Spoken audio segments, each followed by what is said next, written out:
for faculty building within the incubator for clinical education around capacity building, networking, and collaboration for early career talent. And our thanks to Hannah Gillespie for coining this phrase. The Connect programme is funded by NHR Academy, thanks to a seed grant that we submitted on behalf of the Incubator for Clinical Education. And I want to thank the co-applicants. That's Hannah Gillespie, who's an ACL in medical education and a renal trainee, and Nicola Brennan from the University of Plymouth, and also Megan Brown, who's our Senior Research Associate at Newcastle University and one of the co-leads of the Incubator, but Megan's not with us this afternoon. So particular thanks to everyone for submitting the application and to NHR for funding this opportunity. Now, for anyone who in the room may not be aware of what an incubator is, and so I'm very briefly going to just remind the context of our programme, where the Incubator for Clinical Education Research is part of the NHR Academy infrastructure. And this is around developing capacity in underrepresented disciplines. And the Incubator for Clinical Education Research was actually launched back in August 2020 with our launch event, I think in February 2021. So it was renewed just over a year ago. So we're very fortunate to have an initial period and been renewed to continue our work. And what the incubator is a multi-professional UK-wide network of individuals and organisations where we have this shared goal of developing the field of clinical education research. And what we're doing is leading strategic development of activities that will support capacity building in our discipline nationally. Oops. So what we want to do is to lead growth in career researchers in clinical education, as well as address the processes, drive culture change, in order that we position educational research and all the wealth of subjects that fall under that umbrella as an esteemed career destination that sits alongside clinical research, biomedical research, laboratory and basic science research. So the Connect programme sits within that strategic objective, where our focus is on faculty development of committed researchers establishing their career in clinical education. And we were absolutely delighted that across the UK we had 66 really high quality applicants. So it was really hard to select amongst those applicants. And so the 24 successful delegates in this room are of really high caliber. So we're absolutely delighted that you wanted to be here. And of that group, there are 15 medics and dentists and 9 nursing, midwifery and allied health professionals. So it was fantastic to see a number of applications from the NMAP group, which is a particularly underrepresented group within a specialty that's underrepresented. And our applicants cross these career stages of establishing independence in clinical education, those that are applying for a doctoral application, those are currently undertaking a PhD doctorate in ClinEd related subjects, and who are postdoctoral stages. And there's a range of different PhD subjects that we heard about in these applications. And we'll get you to introduce each other in our breakout workshop and perhaps mention what your area of interest is. So what does the Connect programme involve? So there are 3 online masterclasses, which broadly we think will take the shape of, firstly, an opportunity to hear a reflection on an individual career journey. Not every career journey is straightforward, and I don't know about you, but I find it quite reassuring to know that people have had lows as well as highs in order to get to a position of independence and success.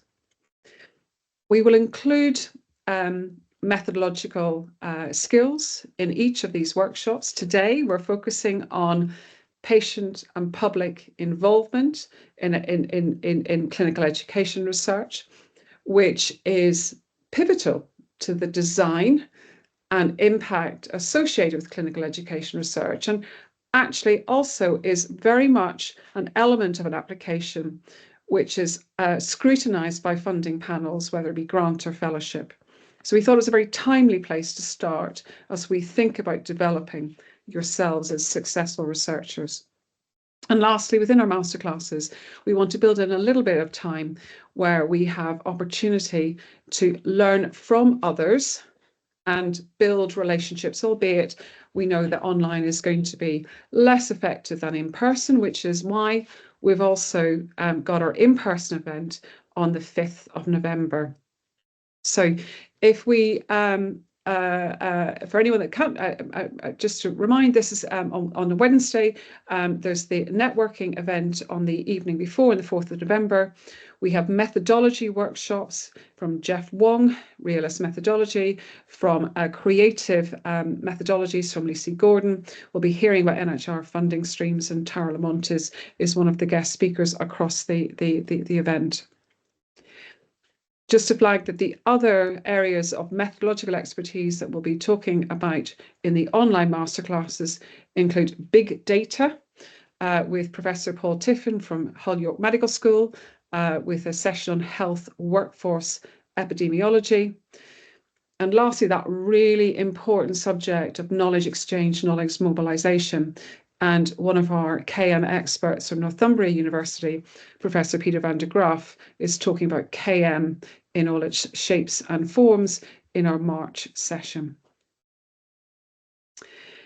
So in terms of opportunities, we have our event in person on the 5th of November, and we're really keen that you all attend the Shaping the Future of the Healthcare Workforce the day before in the same venue, which is a joint event between the incubator team, ASME, and SMERC, which is the Scottish Medical Education Research Collaborative.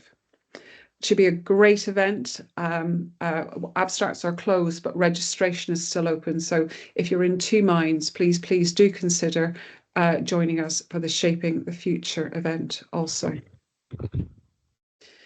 Okay, the second opportunity is around producing resources, and I thought I'd share this screen to flag the resources that we have developed through the incubator, which include a book chapter, which include a number of how-to series and a number of other articles. I've given a little sample of some of our how-to articles on screen.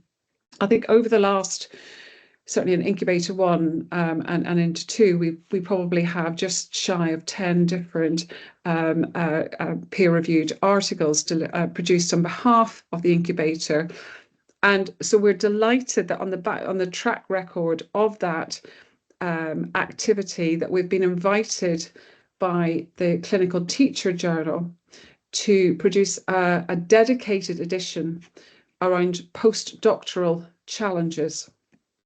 And there are a number of elements that we're considering, and we'd like to invite you to consider working with us on these elements. The first element might be to co-author methodology or methods papers with the speakers that I've mentioned, PPIE, Realist, Creative Methods, etc., etc. So an opportunity to co-author a methods paper with the speakers, maybe a how-to guide on. For this bespoke edition, we'll have an editorial panel, and we'd very much welcome any expressions of interest to be part of that editorial panel. Within the edition, we are told that we can include empirical pieces. I think that the edition can have up to 40 different papers. So this is an opportunity as a researcher to submit with any of your empirical data to the postdoctoral challenges edition. And lastly, there's an opportunity to peer review for that special edition. So For Connect, what do we ask of you? Firstly, is we hope and expect that you'll be able to attend each of the sessions that I've outlined. It's a small group, informal, safe space, and so we very much want you to engage, contribute, be part of each of the sessions. No comment, no question, no issue is too small. The success of the program is going to be driven by the level to which we have all of you sharing, participating, contributing to the discussions. And lastly, around feedback. So what we'd like to do is that Connect 1 becomes Connect 2, becomes Connect 3, so that we grow this cohort of experienced, committed career researchers in clinical education, who in turn cascade and support others at earlier career stages. So we'd like to build an alumni of Connect. We'd like to keep in contact with you. We'd like to hear how you have used the Connect program and this experience to develop your career, but also the career of others. Logistics-wise, so there is a travel bursary of up to £250 to attend the in-person day in London. There are some details on screen there or in the claim form. We can share these slides with you afterwards so that you have this available to you. And it looks that we have 4 pre-booked rooms available. And so if you are interested, I think Marta is able to reserve that room for you. But Marta, you might be able to tell us anything you may be able to add to this.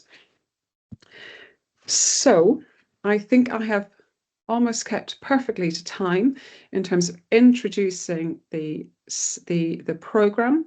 So I'll pause for a moment and see if we've got any questions on this first collection of slides, and I'm going to stop sharing my screen so I can see everybody, which would be great.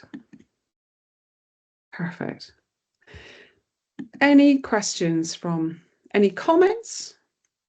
Is this what you were expecting? Any other thoughts? Claire. Thanks, Jill. I'm not involved particularly with PPIE at the moment, but I just wondered if it extends as well to those of us who are researching education, not just through the kind of clinical routes. Is that the intention? So that's absolutely, thank you, Claire, for raising that. That's absolutely the intention. So PPIE, and I'm not going to steal the thunder of Margaret and Sophie because I'm sure they will explore this. But when we're thinking about clinical education, the area I work in is workforce research. So when I'm thinking about workforce research, my PPIE is as much to do with the staff, the students, organisational leaders, as it is with the patients who are working with the staff and are affected by the staff in relation to have a successful outcome. So I'm sure Margaret will explore some of the definitions and how we're working with PPIE in due course. So thanks for raising that question. Any other questions? No, good. I'm not seeing any smiley faces. We'll have to see some smiley faces by the end of this. Great. So let me go back. So what I was going to do now is we're going to have a short breakout session. So I've got a few little slides just to stimulate your thinking about the discussion. So let me go back and share my screen. And here we go. Grand. Okay. So, okay, I should say, so before we do that, just a reminder, so today we're going to be talking about career. So we're going to have a little breakout session around career development, career challenges and opportunities, drawing on your own experiences. We'll come to that in a second. Then we've got Nicola Brennan, who's going to be talking about her career journey. Nicola, if you might just want to give a little wave and show everyone where you're at. Hi, everyone. Brilliant. And then, as I say, we will have our workshop session on patient and public involvement in the widest sense in clinical education research, led by colleague Sophie Park from Oxford, and Margaret Ogden, who's also in the audience. Do you want to give a wave, Margaret? Thank you for joining us. Thank you for joining us. It's lovely to see you, so it's great to have you on board. Okie dokie. Now, so, Grant, so when we're thinking about career challenges and opportunities, what I wanted to do was to take a short while and think about the things that are affecting you and impacting on your own professional career development now or in the past, and how you've overcome them. So it's an opportunity for us to share experiences and learn from each other. And in that discussion, this can help us as faculty leading the Connect programme to think about the content of our various materials, practical things that we can feed into our workshops and in our materials that may allow us to help you and others in having a successful career progression. Yeah. We do know some things about career barriers and enablers in academic practice across all clinical academics. We know that there are barriers around the competing priorities if you're working clinically as well as researching. There's that pervasive barrier that is time for research activity, as well as a barrier around structural inequities, so gender or ethnic background. Broadly, across clinical academia, we know there are a number of enablers in the literature around having mentorship, support from fellow peers, building collaborative relationships, collaborations and working relationships, and generally being part of a network such as the incubator. Within clinical education research, we know less, but we did carry out a piece of work in Incubator 1, led by some of our early career researchers, Anna Harvey and colleagues, where we carried out a series of focus groups with medics, nurses, and MMAT professions, exploring what may or may not help a career in clinical education research. But it's a few years ago.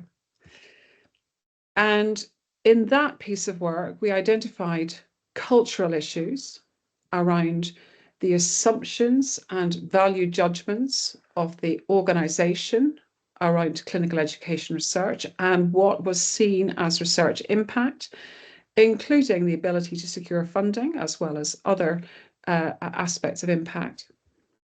But even within the discipline, there was a challenge about being seen as distinct, whereby medical education, clinical education, well, that means teaching, doesn't it? As opposed to having a discipline which is research focused. And I've lifted a couple of the nice quotes from those focus group, which I think really speak to the issues around, I think neurologists tend to see medical education as being something that's kind of, well, it's kind of fake science, isn't it? You can hear that, can't you? Or within that community of clinical education, when you tell people I want to do medical education, they think you want to teach and that's it. That's all, full stop, you teach.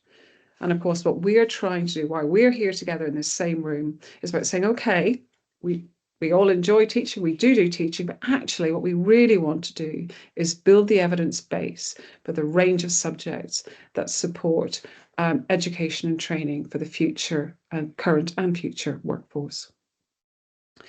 So cultural issues were a key challenge, as were systemic issues. And across the piece, and actually we've had a meeting this morning where we're thinking about other aspects of the academic career workforce, where we were all talking about being lucky, hitting the right time, meeting the right person, serendipity. And there's a perception within ClinEd that it's an ill-defined career track. And I think this quote actually came from someone in the dental world who referred to a sort of a jungle that you had to hack your way through, trying to find a route that suits you. But there's also a lack of exposure to clinical education from the earliest possible stage to make it feel that this could be a career that you could fit with. And as you progress along your professional career, there's a lack of relevant skills and training opportunities along the way. And I'd be the first to raise my hand in agreement with the next quote as someone who came from my PhD was in laboratory-based immunology.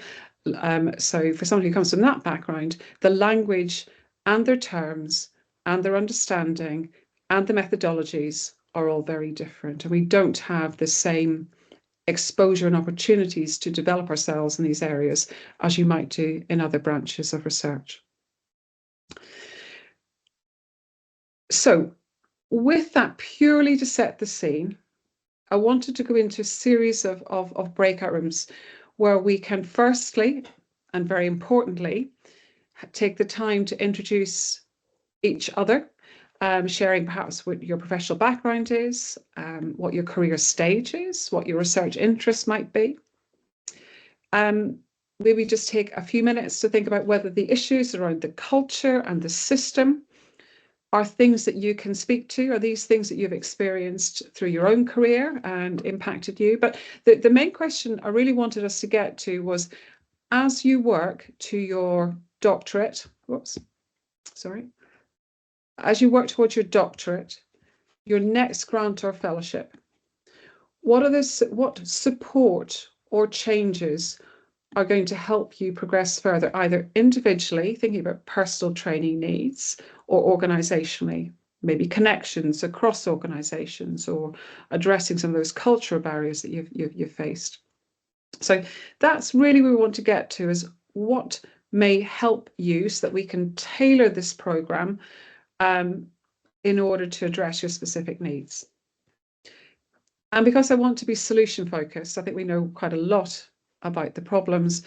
It would be really helpful in our small rooms to share experiences of things that you've had similar problems, but you've overcome them. So perhaps we can share some thoughts on how you've managed to overcome similar challenges or those challenges so far. So sharing learning amongst our group. Who would like to comment perhaps from room one of some of your conversations? So firstly, you all managed to introduce yourself and say hello. Who'd like to? Yeah, I'm happy to.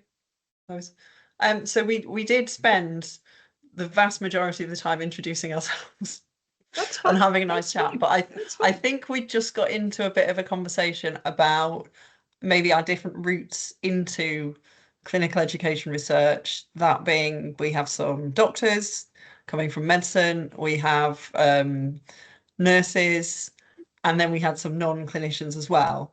And we were kind of we were getting towards talking about those different routes and how that impacts on people's sense of their ability to fit research into their careers, the kind of weighting and value that is given to a research element within a career. And yeah, that's kind of where we're at, I think. I don't know if anybody else wants to add to that. I'm not sure we've gotten to solutions yet. We'd mentioned kind of networking and collaborating, finding like-minded people, and talking about like overlapping interests and things like that. That's fine. Yeah, it makes sense to start with the problems, and we've got 9 months to work out the solutions. So so that's absolutely fine. Anyone else from your group want to add to Marie's comments? No, she got it right. She was very efficient. Excellent, excellent, great. Well, thanks. So, Nicola, did you want to comment on room 2? Yeah, absolutely. Similarly, we spent a lot of time introducing ourselves to each other, and we kind of got as far as the problems, and we were just beginning to figure out some solutions. But overwhelmingly, one of the main problems was money. It boiled down to money. It was money to carry out the research, finding appropriate funders, developing the actual bids, knowing what funders to go to in terms of some might be more successful for this field than others. And then there was the other big problem was around support to actually do this. And we talked a little bit about mentoring and potential training courses, and someone flagged up quite rightly the incubator and how it's really, really helped them in terms of finding that support and mentors, etc. So that's as far as we got. And then I felt like we dropped from the sky with a bang and appeared back in the room. Yeah. I know, I'm feeling dizzy actually, just at the thought of it. Anyone else from your room want to add to the list of discussion points? No, I think it's been really nice, hasn't it, just to say hello to everyone. And I think our room, well, I particularly was really excited about the range of individuals, careers, subjects, a lot methodologies where there may be connections, subjects where there may be connections, career challenges where there may be connections, and very much an opportunity for us to share experiences. So I think our networking event the night before our 5th of November event, I think I think it's going to be a great space and place for us to continue these conversations on a one-to-one. But I think there were certainly discussions around perhaps career guidance as well as career opportunities in terms of structured posts, and how we might connect within and across specialties to identify who might be individuals who can leverage support, whether it be within research design or whether within career enhancement, building CVs, publication records, funding. We had we started to broach on funding, and by the end of this program, I really want you all to feel empowered that you can map that route to impact with a subject which matters to the NHS and to the future health and care education training of the future healthcare workforce, and therefore you are fundable and you get your break in the big world of research. Richard, you had your hand up, so please do jump in. Thanks. Yeah, it just occurred to me when we were talking. There's one other thing that I guess we do have agency over, which is it's very easy to count ourselves out, isn't it? I don't know about anybody else here, but I think my career has been littered with the times when I've just thought, well, I'm not this and I can't do that, and it's I don't fit this box, I don't fit that box, and actually the mentors that have been amazing have been people like, well, no, we'll just give it a go anyway, or yes, that doesn't matter, or academia often is all about critique, isn't it? And sometimes we can be our own worst critics. And I have to say, I nearly didn't apply for this program because I just thought, well, I'm 50 and I didn't do my doctorate when I was in my 20s, so I don't count then, do I? And I've just shared that as an example because there are many other times when I've had similar thought processes, and I'm sure many of us here have thought the same way. So I guess there is something about that inner critic and perhaps being around other people where they do egg you on a bit and say, well, no, actually, I think that's so fair. And in fact, I think one of the comments in the chat that I'd put in was about being bold and being brave. There has, and I say this, and Nicola will back me up, there has never been a better time to be working in clinical education research. This is the best time to be. The Department of Health and Social Care are listening. They know this is a space that has the greatest impact for the many with the least amount of funding. If you can reach out widely across the staff population, then you have maximum impact. So it's a great time to be working in this space. What we want to do is give you the skills and the confidence to place yourself on the same platform as the other contenders. And so you do have to be bold, whether that be simply reaching out to say, my name's Jill, I'm thinking about putting a grant in, can I have a conversation with you? I don't have a methodologist in this area, what do you think? Before you know it, you've built a team. And again, I can speak from personal experience, but that's another story, another time. So that's very much our goal is to give you the boldness as well as the skills. Any other comments? Anyone else want to add anything else? Okie dokie. So we are on time. Marty, I haven't got the agenda in front of me, but I think is it the right time to, do we want to stand up and shake legs, or should we move straight into hearing Nicola talking about her career journey? Is everyone happy to continue? And then we're going to break for about 15 minutes at 4:15. Is that okay? Fantastic. So Nicola, over to you, and then we'll take a little break for 15 minutes or so before we start our workshop.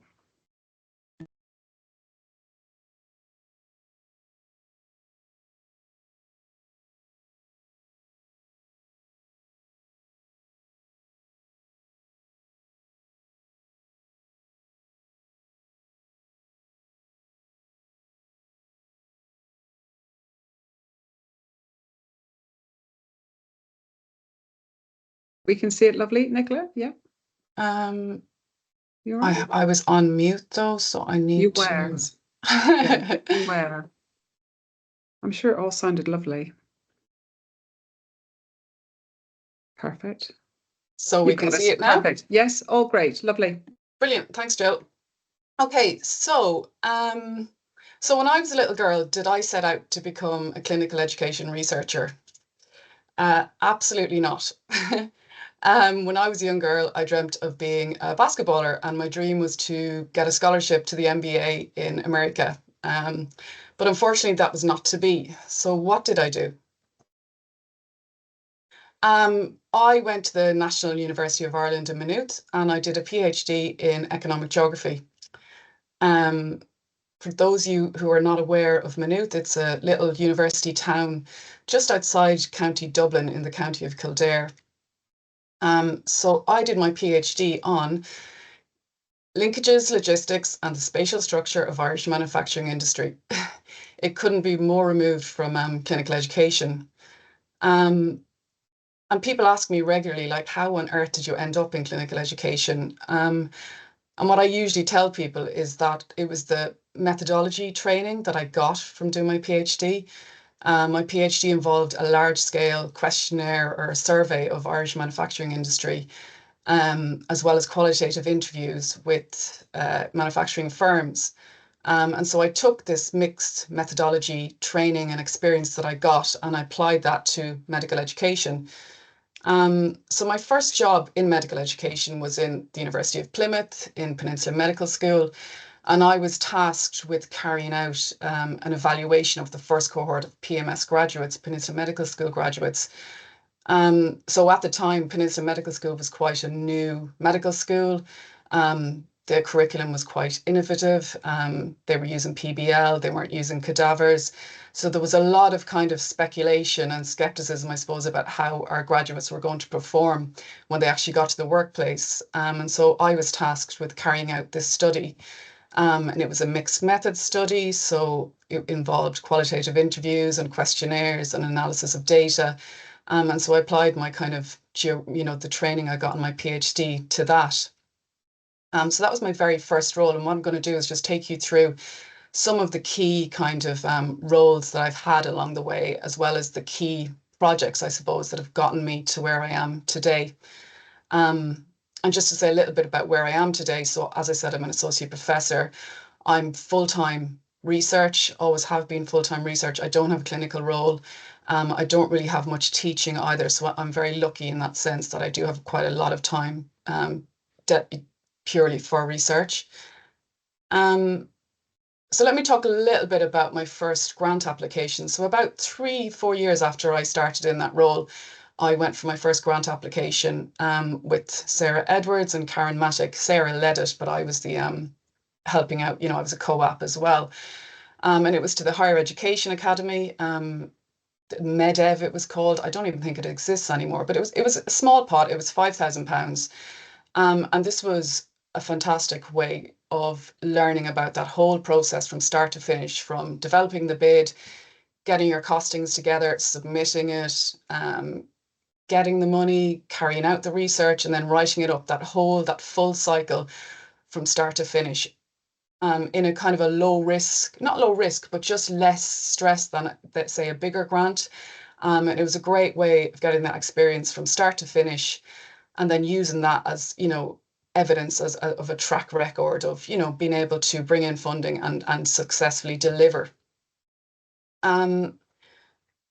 Not long after that, then I moved on to another role, which was a research fellow in literature reviews. And just to say, whilst I mentioned earlier that I've been lucky enough to be involved in research purely for most of my career, there is also that downside, which some people, particularly Marie, I know is in the room, and other people will be able to identify with.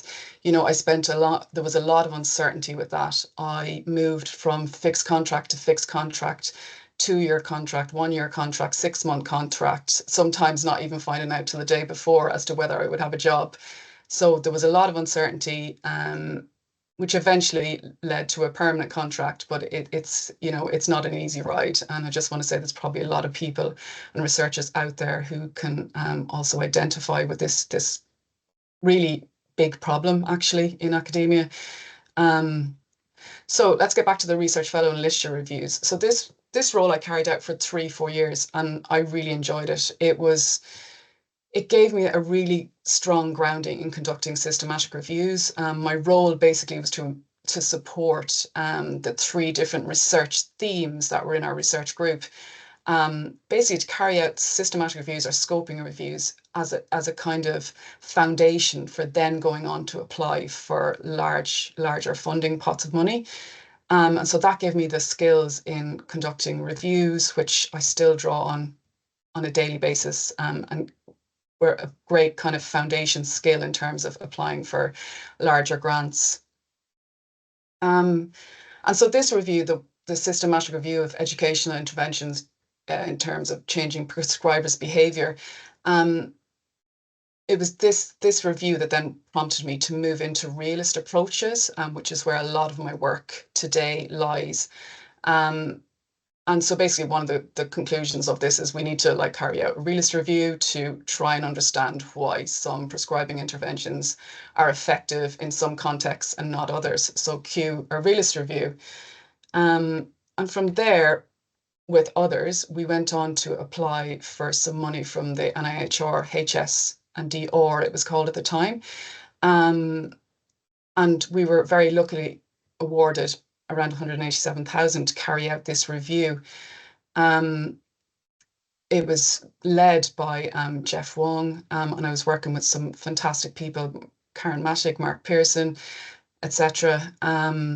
And this gave me a really good understanding of realist approaches. I had at that point read Realistic Evaluation twice, I think from cover to cover, but still could not get my head around the method. And it was only when I started working with Jeff particularly, and the Ramesses guidelines and materials were released around that time too, that I started to actually figure out, okay, how do you apply this really, in some ways, quite a complex approach? What are the pragmatics of it? How do you actually do it in practice? And that kind of foundation in realist approaches then fed on to other areas of my work. And so what I'm going to talk about now is my most recent success, and how it started, and some of the factors that I think contributed to its success. So back in 2020, the General Medical Council released a tender for someone to carry out some research into the drivers of migration of doctors to and from the United Kingdom. And I was very excited by this. This was my, the first project that was going to combine my geographical kind of training, spatial analysis, with my clinical education. So I was right on this. Luckily, we got it. We were awarded 48,000. And so we carried out this study and we published 2 papers from it. One was a scoping review and one was a mixed methods analysis of the patterns of migration. And this study was the foundation then for what I'm going to talk about in a minute, which is my most recent large grant that I received from the NIHR. And just to give you a little bit of background, so what the topic is about. So the systematic review that we did identified that many of the doctors that come to the UK come here to progress their training and to progress their career. The prestige of training in the UK is a really, really strong barrier or driver But we found from the analysis of the data that we did that the majority of doctors that actually come to the UK, when they get here, within the first 10 years of them being in the UK, only about 25% of them actually manage to become consultants or GPs. And that compares to about 75% for UK graduates. So that's a massive problem, particularly because there's such a shortage of GPs and consultants in the NHS. And so we set about developing a research study to explore this.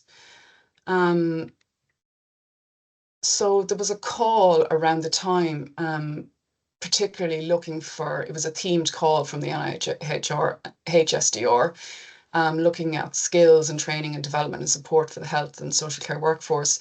And we applied to that call. And we were very, very fortunate. We were successful. We were awarded 950,000. The study, the aim of it was to understand why, when, and how do some IMGs become NHS consultants or GP when others do not, and what can be done to support IMGs to achieve this. So we've called it the SUP IMG study.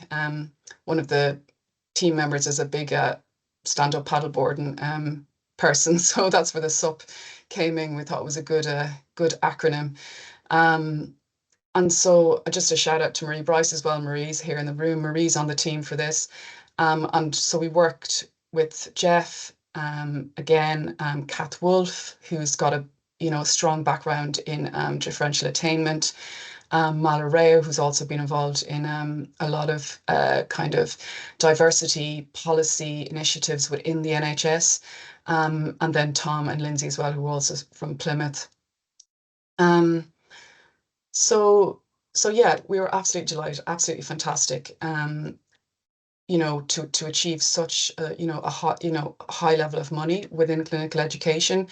And I just wanted to share with you that, whilst, as I've just told you that story, it looks like we went from success to, successful grant to successful paper to successful other grant.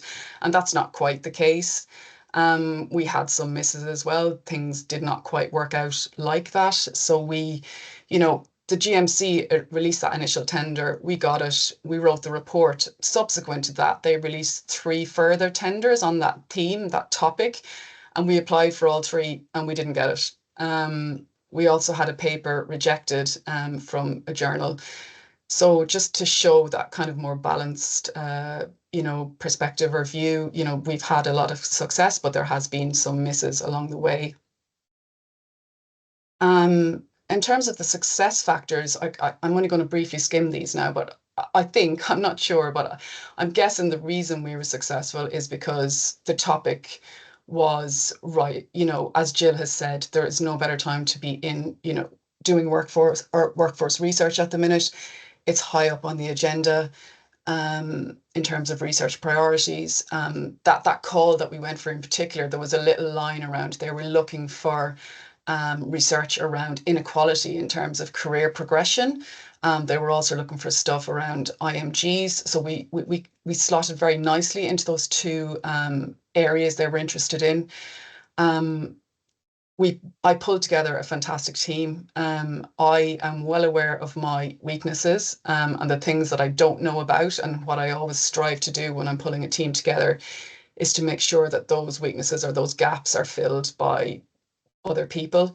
And so I think the team that we had with the track record that they have really contributed to our success. I think the fact that we published a review on the topic, we had that scoping review published. This is like, funders often ask for this, but it really does reassure reviewers that your topic area, you know what you're talking about, you've done that background literature review. We had a very strong impact strategy, including kind of how we would get our findings into the hands of the people who will actually be able to use the research and at different levels, including at government level. And also the fact that I haven't mentioned it today because I haven't had a chance, there's not that much time, but I've been lucky to lead another programme of research funded by the NIHR called the Restore program of research. It looks at the professional support of doctors. And so that study completed in June. So I could, show the reviewers, the funders, I've done this before, and that always reassures them as well. So in terms of lessons learned along the way from my career, I would say follow your interests, follow what you're interested in doing and what's your passion. You're going to be spending a lot of time doing this, so you may as well be interested and enjoy it. I think small pots of money are a really good way to start. Going for those small pots of money, that the £5,000. I know ASME do grants like that. We have small pots of money within our faculty. I'm not sure if they do it in your institutions, but getting that £5,000 and completing that study from start to finish is a great way to then progress on to subsequently larger sums of money. But there's no harm in going for the top either. But I do think it gives you a good grounding. As I said already, know your strengths and know your weaknesses. And make sure that you address these weaknesses with people on your team that can, fill those gaps. One motto I always try and live by is work with people you enjoy working with. Again, you're going to be working on these projects for quite a long time. You may as well be working with people you enjoy with, and also people who when it comes to the crunch are going to deliver and step in when things get difficult. Always really, really important. And then finally, make use of mentors. I've had mentors within my research team, kind of within my institution, but also broadly outside of, in the field of clinical education. And the incubator for me has been a fantastic way to identify mentors. And often it's not a formal mentor. It's not like I've emailed someone and said, will you be my mentor? It's more so people I can, if I'm struggling with a problem or I'm thinking of getting, starting a new area of research, that I just reach out and I have this kind of pool of people that I use to kind of help me keep going forward in what I'm trying to achieve. So going back to my basketball, am I happy I work as a clinical education researcher? Absolutely. I'm really lucky to work with a great bunch of people in Camera at the University of Plymouth, the research teams that I'm involved in, and also my broader kind of collaborators and mentors. I'm learning every day, progressing my knowledge of clinical education, which, as you can see, started at absolute zero, and also developing my methodological skills. So thank you.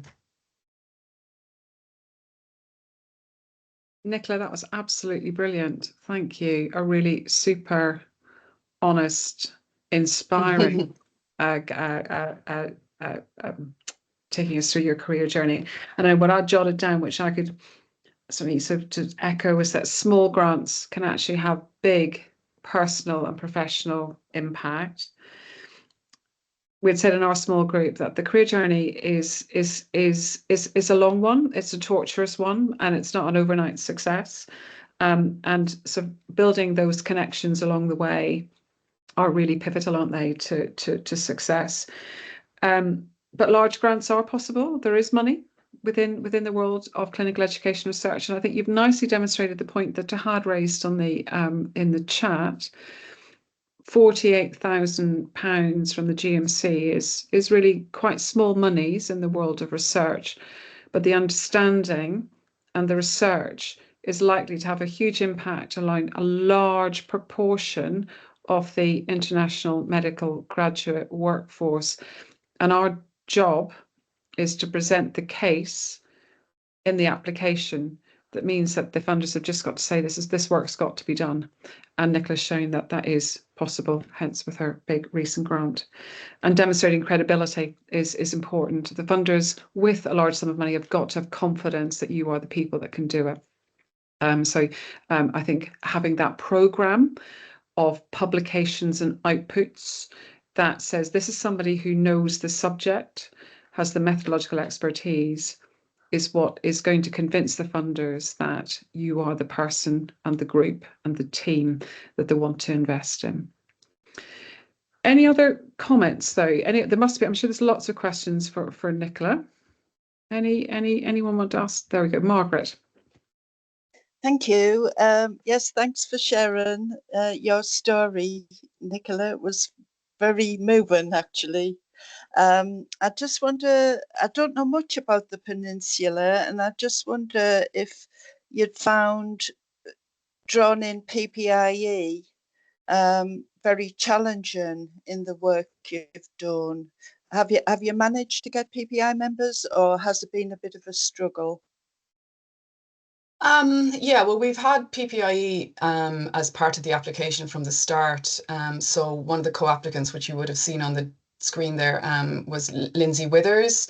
Lindsay is our one of our PPIE expert or like participants, and she was involved in the study from start to finish in terms of the idea at the start and then throughout. And we're actually at the stage now. So we've got Lindsay as our kind of co-app PPIE. She chairs our PPI advisory groups.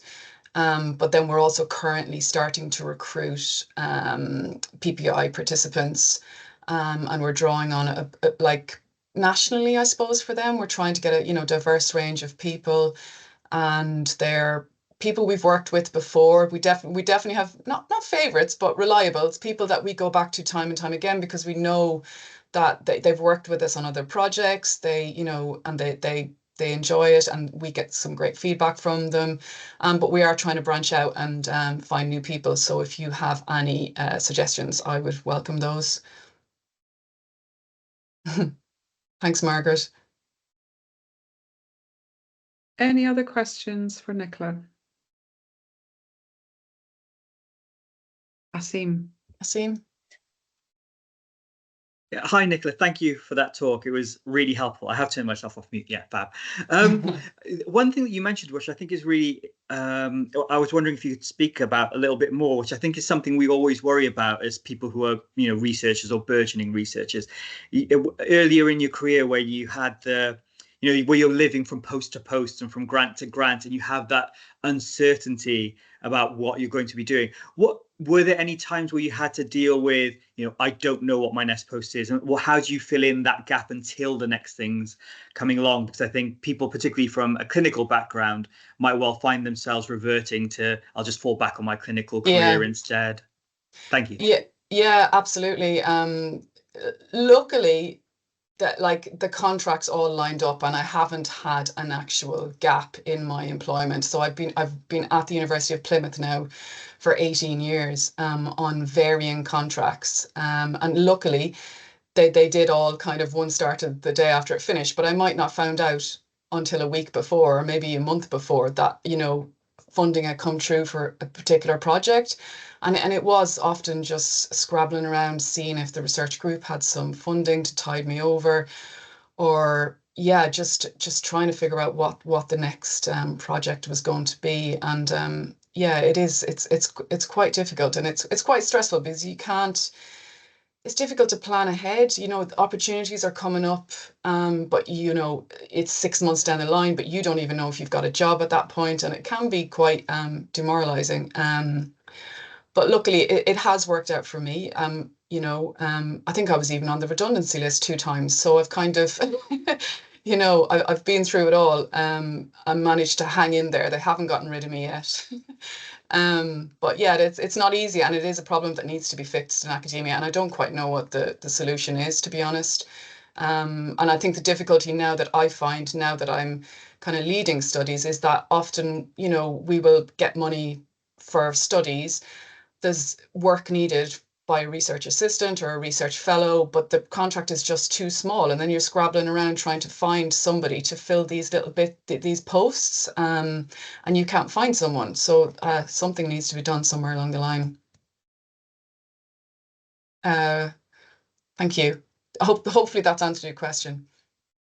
So we've got Russell. That was really helpful. Thanks, Russell. I think you've raised a really valid point, Asim, and I too don't have any solutions for it. Something that I had talked about, but I haven't yet needed to do, would be to employ a research associate across departments and across groups within the university. So therefore you can ask for, let's say, 0.4 of an individual with your grant, which is potentially more eminently fundable than the whole time equivalent. If you've got, but so again, it's this over time, it's connecting with individuals perhaps and having those conversations that someone can be working in related research, but different research, but related, but belonging to two schools. Russell and then Doyen. Thank you very much. Yeah, and thank you, Nicola, for sharing your experience. That's some impressive sums of money there. And you reflected on what you thought perhaps led to the successful applications. I was just wondering whether you got any feedback from either successful or unsuccessful applications about what made it good or not so good, and how I guess, how, in other words, do you judge what to put in your grant applications, and how do you find out whether that was the right or wrong thing to put in there? I think it probably just comes with experience. And get, you know, if you know people who've had successful applications, having a look at what theirs looks like, and a good trick actually is to, I'll talk a lot about the NIHR because that's where a lot of my funding has come from. I'm sure there are other funders out there and there's other way, but like even just looking on the NIHR HSDR, if you're interested in workforce, looking at the portfolio of workforce funded studies, looking at their protocols, because their protocols are all published on there, and essentially they are the application. So that will give you a good idea of the kind of topics that they're interested, they have funded, the methodological approaches that they value. So I think that's a good way of assessing that. When you go through the different stages, so that SUP IMG study, that went through like 3 phases. So you have your stage 1 application, which is an outline, stage 2, and you get feedback at each stage. I think the topic was probably the top thing. People did feel it was a really important problem area and it needed to be addressed. So I think it's getting that problem area right. And then the approach, and then all the other bits, the PPI, the impact. But yeah, it's difficult. But you know, I'm also going to chip in and say there are just some applications that aren't successful, Russell. That if the panel was rotated clockwise by 3 people, you may have a different outcome. Yeah. So that's not in any way to dismiss the panel's decision, but simply to reassure us all that to regroup and resubmit is actually worth doing. Many of us have been successful on the second bite of the cherry rather than the first. And I was just remembering to say that sometimes you're just unlucky. Of course, there are things that are there's good practice, and we will share that with you. But I just want people to feel that actually, just because you've had one unlucky grant submission, it shouldn't stop you from going for a second time. Thanks. Doyen?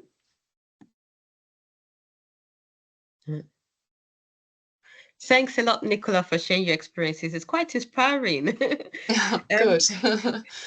I saw that you the examples you had cited were the last 2 ones were invited calls or themed calls, and I just wanted to know, and it's actually a good area because if it falls with what you're interested in, then it makes things easier for you.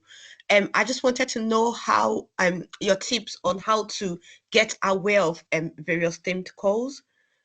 That's my first question. The second one was, I can't ask you everything about your impact strategy, but I heard you say strategy around even in the government level, like impacting the government level, and that's, you know, big impact. So I just wanted to know, I was just curious about that as well, because that's a good way to cite impact for clinical education research. Brilliant. So your first question around how do you know about the themed calls? So I'm on the newsletter list for the NIHR. So the NIHR release newsletters regularly about funding calls. They're then cascaded through the institution, my institution. So I probably get them twice really. But then also the incubator circulate them as well. And that call in particular actually came from a lot of the work that was done by the incubator. That was a specific theme call driven by some of the kind of research prioritization exercises that they've done. Jill will probably be able to say more about it than me.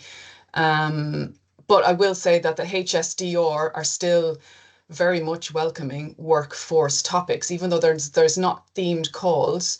HSDR are very interested in workforce research, and that comes up through, I think it's like a researcher-led call. So basically that means the researcher develops the application rather than it being a tender, like with a specific study. So you develop your own application around workforce and you submit it to that. So that they're every 3 or 4 months, so that's a rolling call, and there's a 3-stage process. So the stage 1 application is quite light touch compared to the stage 2. You know, I think it's 5-6 pages maximum. Obviously a lot of work goes into that 5 or 6 pages, but it's you know, in some ways psychologically it feels more achievable because it just seems shorter. And then in terms of the impact strategy, we have engaged people on our team who are, so Kath Wolf is part of, she was seconded to the government for the Health and Care Select Committee. So she is that's one of our pathways to impact in terms of the government, but also as part of our stakeholder group, we've recruited stakeholders who work in one of these committees. So they're feeding into the project as stakeholders, advising us as we go along. So that's how we've targeted government in terms of impact. Great, we've got time for 2 more questions and then we will break for a quick coffee. So one from Nagina and then one from Andrew. Hi, thank you. I just wanted to ask how you can navigate from like being a jobbing kind of researcher position to getting on to grants with the team. I think, I don't know whether to say this or not, but I think when you're a female and you're South Asian, you can get overlooked. You might have a really good track record of research and writing and publications. It's really strong. And I kind of feel like when I say that, it's like I'm trying to cheat to be on it. But the experiences that I have actually showed that I haven't been able to get on to a grant or have the support to get the grant, you know, to actually get it together and pull it together in a way that it's going to be successful. Yeah. In the way that I hear other people talk about theirs. Yeah. And I think the more I hear it, the more emotional I get now. I get quite upset about it. Yeah. Listening to people and think, oh, your hard journey wasn't as hard as mine. Yeah. You know? But I don't want to talk about it and take up a lot of space on it. But how do I kind of navigate out of that? That's kind of one of my motivations of joining programs. Oh, thanks for making that point. It all today. No, I'm sorry to hear that that's been your experience. It doesn't sound very fair. I suppose it depends on the people you work with. I personally have a real kind of I was given opportunity. I was lucky enough that the PIs that I worked with as a research fellow, as I worked with them, they gave me the opportunities to come on as a co-applicant. You know what I mean? And so I was very lucky that I worked with those kind of people, and because of that, that's what I try to do with my research assistants and research fellows, is to give them that opportunity. And I think it's only fair because, you know, they've carried out the majority of the research, they know the data, they've probably written the bulk of the publications, and that's how it should work, in my view. I don't know how to change that if in your particular case, maybe someone else might have some advice. But I would say it sounds like you're going to have to try and, which is very difficult, to try and get some small grants yourself to develop that track record. Yeah, does anyone else? Jill, you might have some good advice. I think it's so I mean, I think it's probably a longer conversation, isn't it, Nagina? Absolutely. And I'm happy to talk outside as well, outside the meeting. Exactly. So around what your local opportunities are. I mean, I think something that, for me, one of my single most learning points was that it doesn't have to be all done by yourself, and it doesn't have to be all done within your institution. So looking for, the team that Nicola mentioned, I've always been acutely aware of what I'm not very good at, but I'm now able to recognise who can fill in the gaps of the things that I'm not able to do. And I don't think, and I'm going to just say this, I don't think as in the educational community we've been very good at doing that, as looking beyond our own institution. Whereas now I can't think of any work I'm doing now which is only Newcastle based, because it's just so healthy and so strong to make sure to be thinking cross institutions. So as a practical note, that might be one opportunity, is to think beyond your own institution and how you can connect with teams who provide that opportunity that Nicola's talked about. Thank you. Andrew. Yeah, hi Nicola. Thanks for the talk. My question is slightly different, kind of linking to gaining mentors, but not necessarily around funding. So kind of is a personal question. So I'm just a few weeks away from finishing my doctorate in MedEd, and I'm at the University of Sheffield, and I think there's a little way to go in terms of developing a network of support around MedEd, I suppose. And the question I've got is around publication.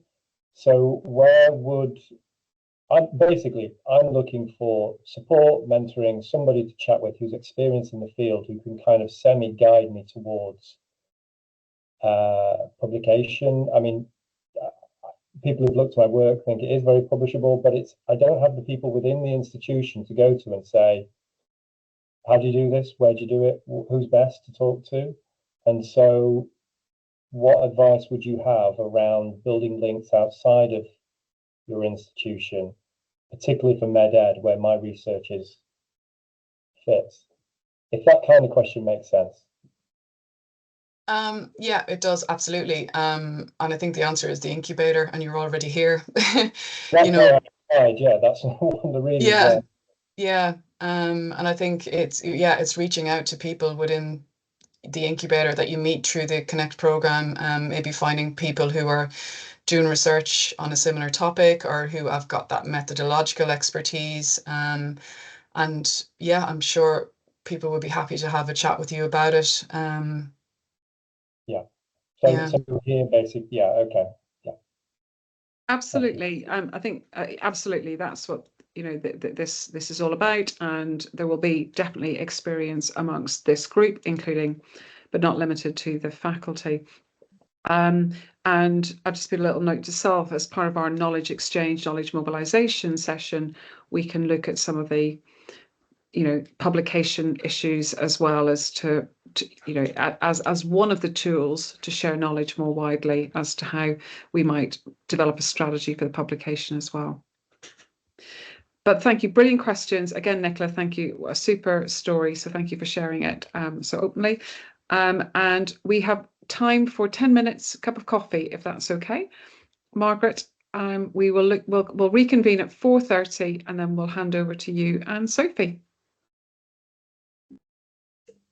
Jill, sorry, can I just quickly say I'm ever so sorry. I've got to leave because I've got my daughter. I've got to go and get her because I couldn't push it back Thanks for the later Marie. time. So I'm sorry I can't stay for the last bit. That's okay. No worries. Right. We'll see you in November. All being well. Take care. Yeah, lovely. Yeah, I'm in the same position. I'm going to be in transit, so yeah, I'll try and at least be listening in. But if you can't see or hear me, that's why. But thank you so much, and I really appreciate that you're recording it, because I assume that recording will be shared with us.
Hi, Jill. Can I just try sharing the slides and see if it works?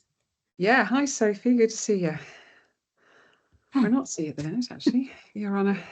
That works perfectly, yes.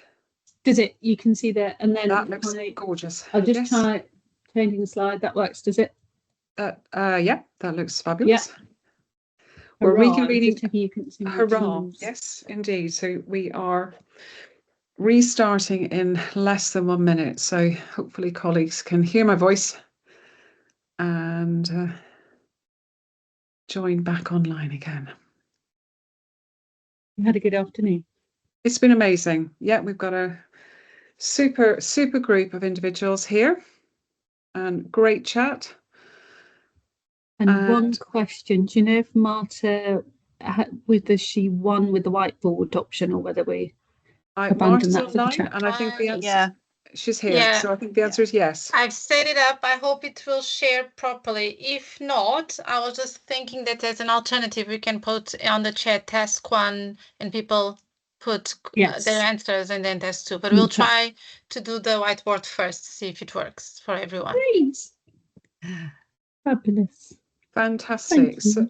So let's reconvene everyone now that we have our speakers all set up. Fantastic. So it's my very great pleasure to introduce our leads for our workshop activity. Professor Sophie Park is a friend and colleague who is a professor of clinical education and primary care based in Oxford. And Sophie and I have worked together in a few projects over the years. And she is supported this afternoon by Margaret Ogden, who has joined us all afternoon, which is wonderful. And Margaret is a PPIE expert who's worked with Sophie. And I don't think you're too far away, Margaret, am I right? I think you're just down in Durham. So you're very welcome. Thank you for joining us. Sophie, welcome to cohort 1 of the Connect programme. We've got a range of individuals from different places, different professional backgrounds, some undertaking doctorates, some in a postdoctoral world, some submitting an application for a doctorate, but all committed researchers in clinical education. So thank you very much for talking to us about PPI in clinical education research. Oh, that's lovely. Thank you, Jill. And it's lovely to see some familiar faces. Thank you for asking us to come along. And I can't see Margaret's face, but Margaret, are you there? Yes, I'm here. Yes, there you are. You're on page 2. Got you. Phew. Right. Excellent. So we've got some slides that we can go through with you together, but also we're hoping to have a bit of a conversation and build in some of your needs as we go along. We've got 4 different tasks that we thought might generate a bit of discussion, and then we've got some kind of slides with some bits of information if we haven't covered that in conversation as we go along. So just before we start, we thought it would be really important to ask everyone where they're at with PPI. So who here has done some work with PPI colleagues before? Great. Excellent. That's good to see. And who is planning to do some in the near future? Great. A bit of both. Some people have put their hand up twice and some people not at all. So great. Well, hopefully by the end of this afternoon, Margaret and I will have shared some of our experiences working together and with others, and encouraged you to think about the some of the options and possibilities for working with PPI. And I'm going to just briefly mention later the incubator PPI group, and Doyen's here, who's been really important in setting that up along with Margaret. So I'm sure you can chip in later, Doyen, as we go along. So I'm just going to share. Can you all see that first slide? Perfect, yeah. Yes. Okay, great. I'm just going to bring it over. Oh, hang on. We've now just gone to carbon modelling. Oh, God, right. Okay, you've done that. Okay, fine. Can you see it now? Very high. That's it. That sounds very clever. Okay, fine. So in the next hour, we're hoping to think about what is PPI in clinical education research, what's the difference between PPI and PPIE, and Margaret is going to share some thoughts on that. When in the research process to involve PPI, and also thinking about what your PPI colleagues might need or want from you within the research process. Does that sound okay as a little menu? Great, cool. So the first task, and we'll try a whiteboard, shall we, Marta, for this and see if it works. Just jot down, if the whiteboard does come up, the sorts of, but who are potential PPI in clinical education research? What do we have to do? Click on that link to make it come up, or will it come up on the screen, Marta? Well, to come up on the screen, I would have to share. Okay, has everyone got the question if I unshare so Marta can share her screen? Is that okay? So who are potential PPI in clinical education research? I'll unshare and then you can go for it, Marta.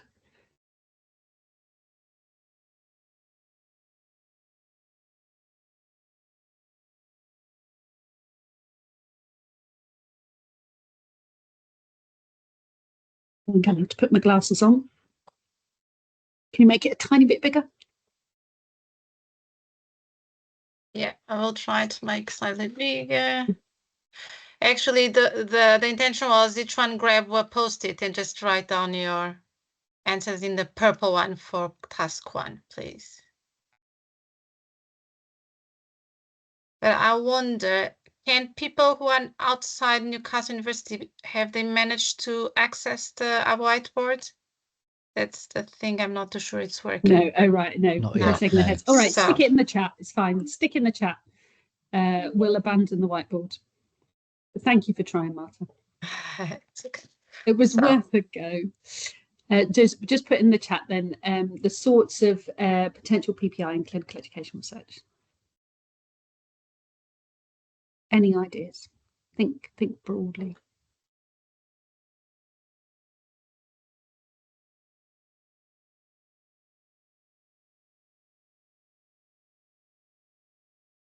So patients, students, educators, healthcare professionals, student educators, learners, regulatory bodies, training resident conference, managers, patient associations, families, carers. Great, fantastic, thank you. Someone's put, well, are they or not? And it's a very good question. So that maybe takes us on to the next slide, which is, it depends. Of course it does, it's research, but the point is it's really important to make explicit what you mean by PPI, because people do mean different things. And some people are very committed to PPI in clinical education research only meaning patients and carers. Other people feel quite passionately it should be more inclusive and mean a range of different users who are part of that bigger context of clinical education. So my perspective is it doesn't matter as long as you're articulating what is meant by that. And that first paper on the left there called Lost in Reviews is a piece of work that we did where we looked at the language. It was only in realist reviews, but we were looking at the language used to describe PPI and stakeholders and what different papers meant by that. Just as a way of illustrating that actually there is a lot of complexity beneath that in terms of the power relations and the sorts of knowledge and experience that we might expect or ask people to bring to a project. So it doesn't matter, but it is really important that you think about who it is that you are positioning as PPI and why, and whether they're comfortable with that, and how you can really work with them in a productive way. Does that sound okay? So there's just another couple of examples of PPI that have been used in clinical education research in different ways. That second one was a study where both patients and students were positioned as PPI as part of a piece of work where we were taking the results of an evidence synthesis back to users, patients and students, to think about what the results might mean in practice. And then in that last chapter, we talk more about patients and carers as PPI more than other users, which might get referred to as a stakeholder, for example. I think that's probably touched on all the different, someone's just put service carriers. Oh yeah, Margaret, thank you. In social care. Did you want to come in? Go on. Well, it was just really in social care that we normally refer to them as service users. So just kind of keep it at the back of your mind that there's a variety of terms. Public investigators is another one, like a co-applicant level. So that's all I wanted to say about that. Thank you. Yeah, no, great. And so Margaret and I are working on a project where, for example, there are 4 PPI co-applicants, and actually we've gone through an additional process, which is relatively new, where the NHR are asking us to have a more formal agreement about what that relationship means, which might be quite different to some of the other sort of more consultative PPI work we might do with a larger group. So there's lots of different roles, and it's all about the clarity and being explicit together about what we mean. This last slide before we go on to the next question is just a reminder that we all mean different things by clinical education as well. And, you know, whatever context you're working in, it will probably be the first that comes to mind. But undergraduate training ranging from workplace-based learning to classroom, and then through to postgraduate, and then workplace-based learning. And if you talk to 10 different people about what clinical education research is, some will think of it just around classroom, some will include workplace-based learning, some will extend it. And I think Jill and I both would fall into this camp of thinking that it also includes a lot of health service research, because you're thinking about the learning that's happening in the workplace and how that impacts on workforce and learning that's needed further down the line. So there's lots of different ways of thinking about what clinical education is as well. And of course, depending on how you position your project and your research question, the relevant PPI for that will vary. So there's no right answer, but think about it. What's that one, Enna? Did you want to just talk to that, Claire? Sorry, what was the question? You just put something in the chat about, was that the Nursing Council? So, yeah, so the Nursing and Midwifery Council use this term users of service, whereas we all say in vernacular, we say service users. So it's just a little thing, but they're quite kind of funny and particular about it. And that might impact on then when people are maybe thinking of grants and so forth and putting things together, that actually, as Margaret has said, the language is really, really important. Yes, thank you. And I've just been on a call with a project where we're doing quite a lot of work with social care. And of course, there people will often refer to clients rather than... Yeah, of course. Yeah, definitely. Good point. Great, thank you. Excellent. There's a definition of clinical education research. Thank you. Okay, so the next question, and let's use the chat because that's probably the easiest, just to start jotting down some ideas. But what are the potential differences, you think, between PPI and PPIE? Yes, I wanted this to come into the presentation because in recent years, PPIE, you know, that E is in there, and the NIHR, they certainly talk about PPIE. And when I'm talking to them, I have to remember the E on the end. It's quite, you know, difficult talking about this because I've been doing PPI for 15 years, and then all of a sudden engagement is highlighted as being important. And I think by engagement, we mean imparting knowledge, perhaps to local communities or national communities. And it's particularly important in the dissemination stage of the research, where you're disseminating information to a wide range of people in a lot of diverse formats as well. So a lot of PPI members are working a lot with communities, I've got to say that, so they are really engaging with them. But I'm not kind of that sort of PPI member. My work is more working with researchers like yourselves. Thank you, Margaret. And Grace, you put a lovely, shared some lovely ideas there. Do you want to speak to that, Grace, or do you want to leave it in the chat? Yeah, happy to talk. So basically, my understanding is that traditional PPI has been more about kind of discrete events at time points and more about getting from participants what they want from us rather than a more bi-directional arrangement. Whereas my understanding is the engagement comes in when you embrace a more bi-directional relationship. So we're getting their input, but we're also sharing our outputs in a very accessible way, but also involving people throughout the process from inception to publication. That's my understanding. Yeah, no, that's really nice. And again, people do sometimes use the terms interchangeably, or they might mean different things by the terms PPI, involvement, and then the engagement. And as you say, a lot of people think of that engagement as being an integral part throughout the process, that actually that co-construction throughout the process is actually engagement, dialogue. Other people call that involvement and only refer to the more dissemination exchange part of the process as engagement. And I think often that depends on what methodology they're using. If they're using a sort of more randomized controlled trial type methodology, it tends to feel a bit more discrete, that you've got your PPI and then you've got your engagement. I think when we're using more qualitative or sociological methods, they become a bit more fluid, and that process of engagement can quite often be embedded throughout. So either's fine, but it is important again to reflect on what we actually mean by the term. And Lily, did you want to speak to that?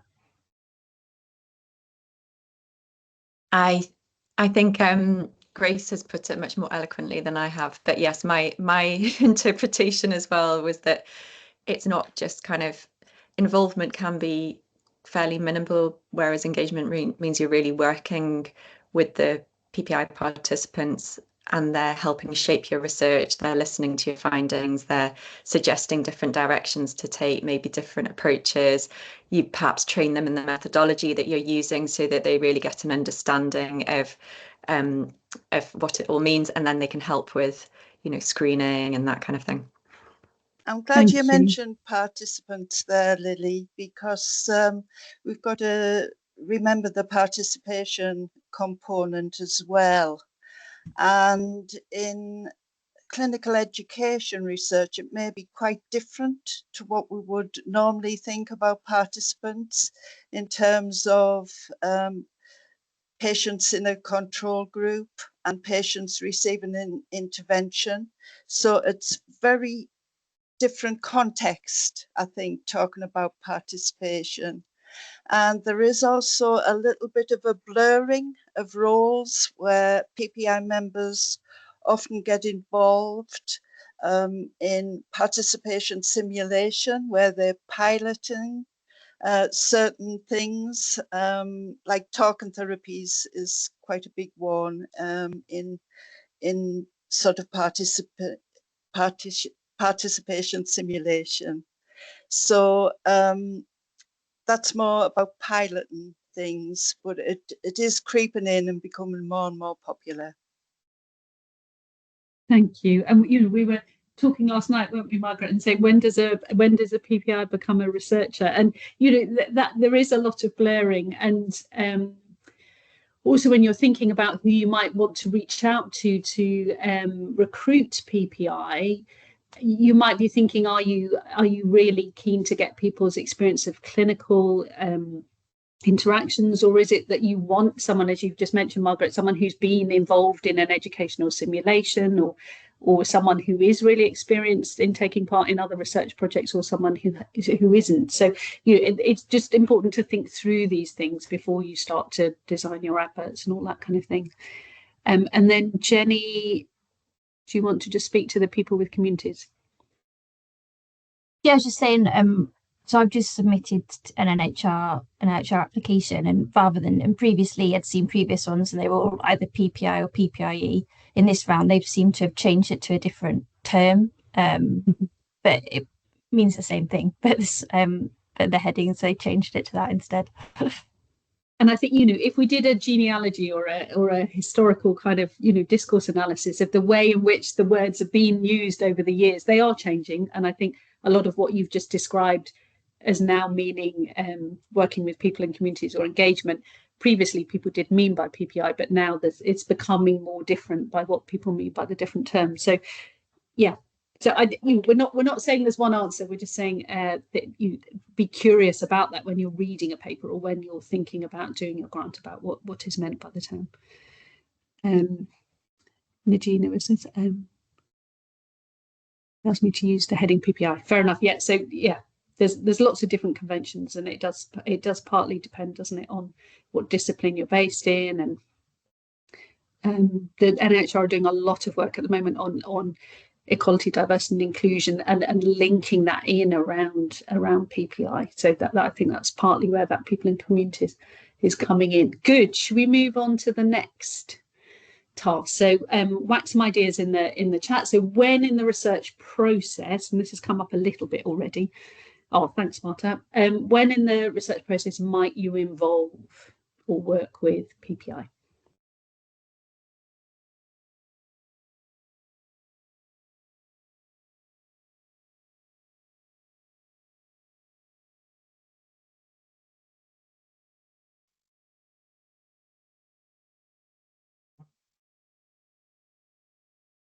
I think you can involve them at very different stages, like, you know, in the beginning, even as you're working on it, you can help them, maybe like if you're doing thematic analysis, help tease out the themes. You can also potentially do it towards the end, like when you want to figure out how you want to get impact or how you want to disseminate it, or, you know, how you want to write sort of patient-facing materials about it. So I guess at different stages, depending on what your goal might be. Lovely. Thank you very much. Someone's put in the chat about James Lind Alliance, and they certainly do PPI very, very early. So even to the point of topic selection. So that is really early. But if you've ever been to a James Lind workshop, or if you get an opportunity to go to one, by all means apply. The very sort of difficult to get a place on it. But certainly it would be very good experience for you as early career researchers. There's a lovely one here. Did you want to talk to that, Daniel? But that anxiety about, am I wasting time? Go on, share that, because I think that's a really important point.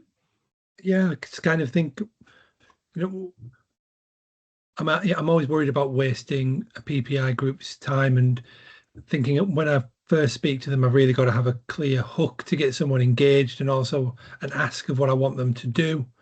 And I think often in the early stages, we don't have that even for ourselves, let alone for other people that we're getting involved with.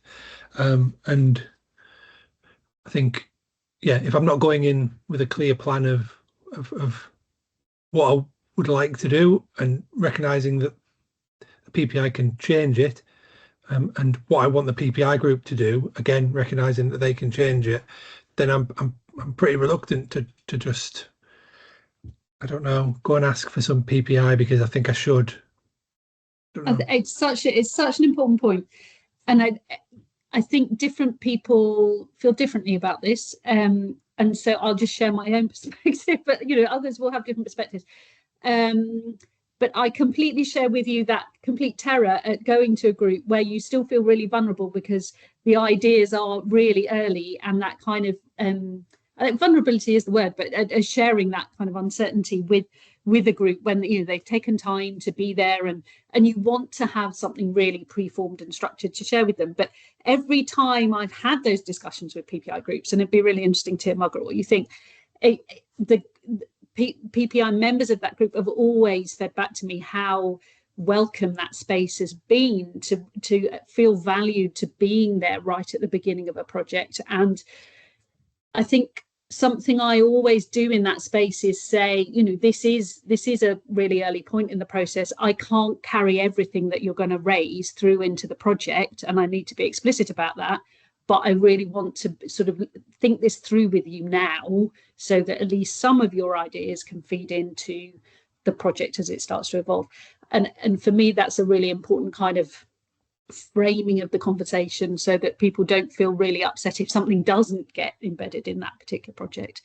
But it still has felt a really valuable. I've learned a lot at that stage about, you know, the old Johari's window, that unknown unknowns that you haven't thought about, has been really, really important for me at that stage. Margaret, did you want to come in? I just wanted to ask a question about what you would do if you had no funding in place for early PPI, because that does happen. And has anybody had any experience of that? Yes, go on. Yeah, in fact, I had that exact problem before my PhD. And I was, I'm based in Wales, so I reached out to Healthcare Research Wales, which is Wales's big healthcare research. They don't focus on clinical education research, just research in Wales in general. And they just jumped straight in and said, no, that's not a problem at all. We'll get you in contact with a PPI group, and we'll fund the first.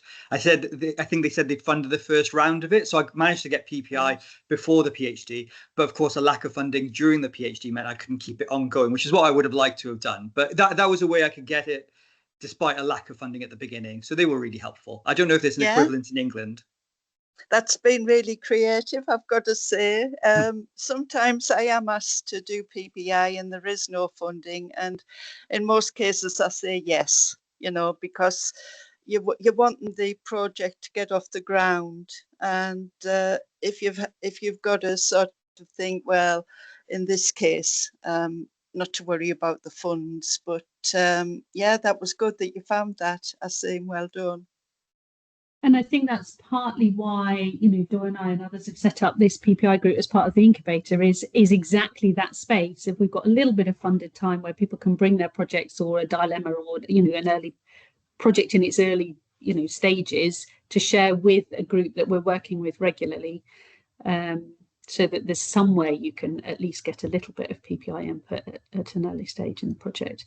But the RSS also do quite often provide some PPI as well. One of our other collaborators, Cecily, has done quite a lot of work with them, and they will hold similar spaces and the School of Primary Care Research quite often do the same. So there are places where these spaces are happening, but it's about working out if your project's relevant to what they might be interested in, and bearing in mind that some of those spaces might be quite generic in the interest that people might have around the topic, whereas others you really will get some kind of very in-depth expertise.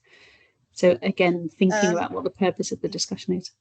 We should say something about the layers of PPI, because co-applicant is usually the top layer, although you can have user-led research as well.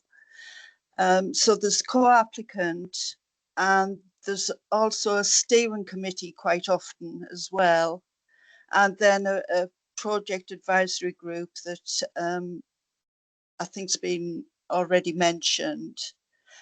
Sometimes a community of interest as well. So that's kind of 4 layers. And then you've got to consider how those 4 layers will talk to each other, you know, so just how will knowledge be conveyed from one to the other. So that's something else to think about. Thank you, Margaret. And it will depend on the scope of your funding. If you're applying for millions, you might have all 4 of those. If you're applying for 20k, then you'll probably have 1. You might have a co-applicant, and you might have a small group of 3 or 4 who you consult with maybe 2 or 3 times during the project. So the scope of what you want to do, and I think is really worth bearing in mind. You always want to do more PPI, and PPI would always like to work with you more in a project. Because in general, the conversations are incredibly rich, and everyone feels they get a lot out of them. But a part of planning your PPI is fitting your cloth to, I can't think of the phrase, it's too late in the afternoon, but you know what I mean, cutting your cloth to the and just being really explicit with the team about what funding you have got and what is possible, so that you're really focusing it and adapting it to what's possible to do at that time. To come back to the point about where in the research process you might involve, yes, go ahead. Yeah, I was just going to say, just onto that point, you know, around when to involve. But what about in like whom or how? Like, if is it a group that you want? Is it good to take your project to like a PPI group, or is it better to just have like 2 people and have them at the start and throughout, like co-authors or co-applicants? And that's one of the things I've been thinking about recently, because I wasn't sure, not really for funding reasons, because I would build that into the project, but which one would be like more effective for a project in terms of the project life as well, and also what which involvement is more preferable as well for the PPI group as well. So I wasn't sure about all of these questions that I was thinking about. Great questions. I'd encourage you to think about, you know, when you sit down and you plan your PhD, and you think of the philosophical approach that you're going to use, how that frames the research question, how that frames the method, and what knowledge claims you might make, and you try to get that nice alignment. In a similar way, I think you're thinking about PPI work in a similar way. So what fits the particular research project, but also having those conversations in those early PPI meetings about what good could look like. And quite often, you know, your colleagues will come up with stuff you haven't even thought of. There's one project Margaret and I are working on where it's been suggested we do a musical as our knowledge exchange event. I mean, oh my word, you know, I hadn't thought of that. So, you know, it's about thinking about what your research questions are and how and why those conversations might take place in those different settings. So you mentioned community groups, and there's some very good rationale for doing some outreach work to work with pre-existing groups and communities if you're asking particular questions, or if you proactively want to try and work with people who might not necessarily otherwise even, you know, get emails or the adverts or whatever it is that you're trying to circulate to get people involved, whereas other times you might want someone from a community that's more familiar with particular processes. So you know, all of those questions will feed into how and why you might work with in a particular way. Fantastic, thank you. We haven't got a visual on the slide, Claire, but as Margaret was speaking, I was thinking we should create one. A good question. Okay, so this is, I mean, you've probably all sort of seen similar diagrams, not necessarily this one, but just about all the different parts of the research cycle. And of course, this varies a bit depending on what methodology you're going to use. But I think lots of people have made the point in the chat that at every point in this cycle, ask yourself, would now be a good moment to have a conversation with PPI? And of course, it's within the funds available and the blah, blah, blah. But I wouldn't, I'd avoid thinking that only one area of this is relevant to PPI, because potentially all of those stages might be. And having the conversation with your PPI group about how and when they'd like to get involved is really important. Like one research meeting I was in earlier in the day, we were having a discussion explicitly about, you know, do people want to have any more meetings while X is happening, or would you rather wait until we've got some more analysis and then we start playing with that together, given the envelope that we've got? And that's what we decided to go for, given the PPI preferences in that meeting. So it can vary, and I think it should be that two-way conversation wherever possible.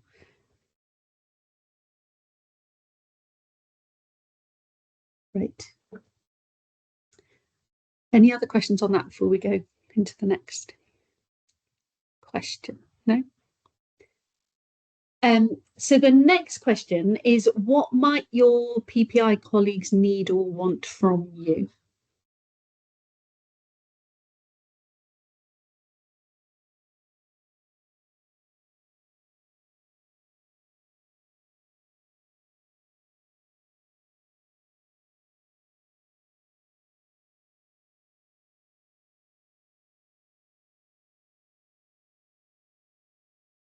Would they want a clear plan?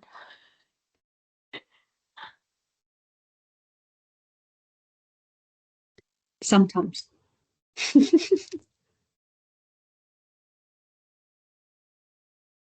These are all great ideas. Yes, I like that one. being kept informed about what is happening and when it's happening, because that is one of the main challenges of PPI. Just how do you keep that momentum going? You know, you've got your little group at the start, and then meetings start happening, but they may be not that regular. You know, if you're having 3 monthly or 6 monthly meetings, how do you keep the momentum going between meetings? And that is because you don't want it to fall off. You don't want PPI members to suddenly leave. And, you know, there are some creative ways of doing that. Even use of social media, that's creeping into PPI. But newsletters is a very well used form of communication, and it just means that people don't fall off the radar, basically. Thank you, Margaret.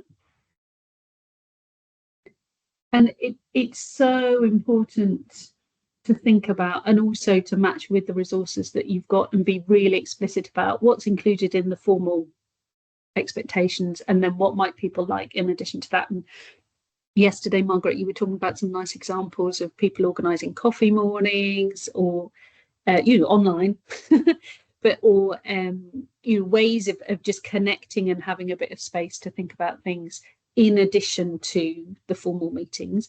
But all of this does take time and energy to coordinate and meet and hold. And so I suppose if you take away one thing from today, it's if you're thinking of the amount of time it takes you to plan the research and the amount of time it takes you to plan and support and hold and work with PPI, in my mind, that's 50-50. It's a huge amount of the time that you're working with your project and your colleagues is thinking about how you're working together and whether you're doing it well and how you're integrating all of their ideas and so on. So it will vary with the project and the amount of funding that you've got, but if you imagine the amount of time you think it's going to take, multiply that by 10, because all the management of the emails and the payments and the all of that stuff takes so much time. And if you're planning a big project where you've got some administrative support for that, fantastic.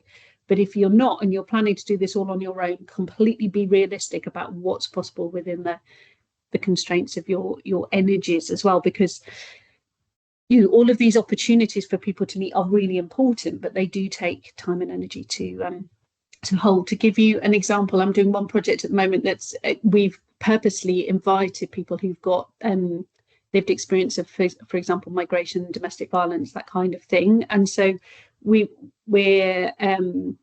trying to create spaces where there is additional support available for those people if they need, but that's a whole other layer of kind of looking after. But and I'm not their GP. I am a GP, but I'm not their GP.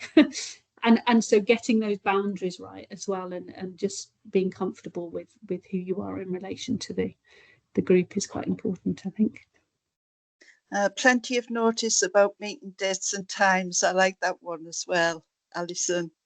I would recommend you do a doodle poll, just so that it's done in a very orderly fashion and nobody is missed out, basically. And that it can be very frustrating if a meeting's arranged and for whatever reason you can't attend. You might have care and responsibilities.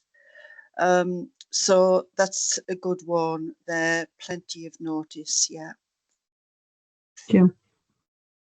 I've got a question from Margaret, if I might, and it's around whether the needs wants PPI management process differs if your group has PPI naive or research naive PPI members versus those that are quite experienced and expert and been through it before. Have you experienced that? Have you handled that? How do you manage that? Could you share some tips on that? Yes, I mean, I do prefer groups where there are no prima donnas, I've got to say, because that can be very challenging. Also, PPI members who've got their own kind of agenda, they might be very involved in campaigning, So they're things to watch out for. But I think if you're talking about newcomers and more experience, putting them together, you can do a bit of mentoring up, buddying. So I've recently taken on a buddy. It's actually with a researcher, but it's the same idea, where you're there to support and answer any questions in a kind of quiet way. Because not everybody likes speaking out in a meeting as well, which I think that's where breakouts come in. Some people will be more open to share experiences if they're in a breakout session. So that's something else to... confidentiality is a big thing. We talk about patients not sort of sharing, especially stories, of sensitive topics like Sophie was just mentioning there. I think confidentiality should be talked about very early on, perhaps, one of the very first meetings. It's always good to have an induction and an induction pack if you can run to one. So that you can send expense forms and, ground rules for meetings. All those things are important. Alison. I put my hand up to say something totally different, but I'm just going to say an induction pack sounds like a really good idea. But what I was going to say is something that sort of taxed me a little bit as a researcher, but also as someone who's been involved as a patient. And what I've noticed is that there are a lot of professional patients who are very experienced at being a patient, and so as a researcher, it feels easy to pick those people because they know what they're doing, they maybe know us already, they know sort of what it's all about. But at the same time, I also feel that the patients that are really important to try and find and hear and involve with those people who aren't professional patients as well. And I have that real sort of tension as a researcher between the easy to find, easy to pick, very accessible, knowledgeable, often very professional, like know what they're doing, really can contribute in a way that makes it very easy, versus the people who I feel are really, really underrepresented by being further away from the research process. So it's just that tension. It's yes, and go on, sorry. You go, Sophie. Well, I was just going to say it depends on the project. It comes back to that, what is the research question, what's the purpose of the group, and how are you going to work with them? So I think it's fundamentally where will guide that strategy of how you select. Sorry, Margaret, what were you going to say? Just that raw perspective is very, very important. That I would always recommend taking on newcomers as well as experienced.